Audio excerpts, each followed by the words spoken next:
So here we have a problem involving a change of momentum that is an impulse situation. So we have Roger Federer hitting a tennis ball, and we have here his tennis racket, and we know that the tennis ball is arriving at 100 kilometers per hour. We know that the ball then leaves at 80 kilometers per hour. And we're asked to work out, if we know the time that the contact exists between the ball and the racket, can we work out the force? So the time is given to 0.015 seconds, and we need to know the force. But how do we do this problem? Well, the first thing you need to do is write down the data, but in the correct SI units. That's important. So what we have is our mass, and the mass here is given as 57 grams, which is 0.057 kilograms. That's actually the standard mass for a tennis ball. We also have the velocities. We have our initial and we have our final. But it's important here to know the direction. So this is going to be my positive direction. So my initial velocity is not 100, it's actually 27.78 meters per second, because that's the correct SI units.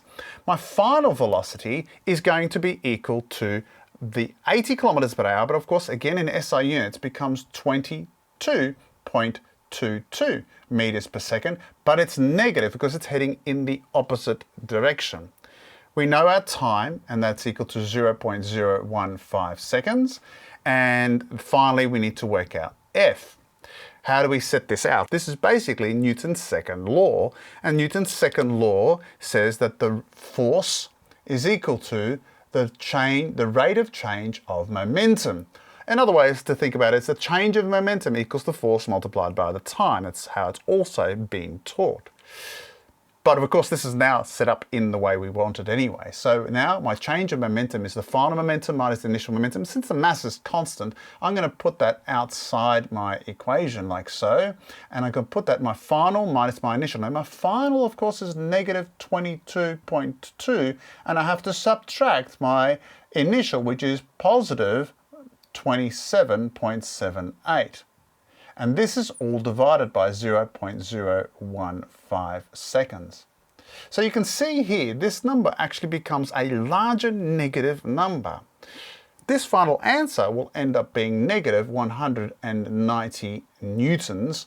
Now see, it's negative, it's in this direction, and that makes sense. If the ball is coming in that direction, it's going to experience a fairly large force to not only stop it at the point of contact, but it continued to motion to go in the other direction.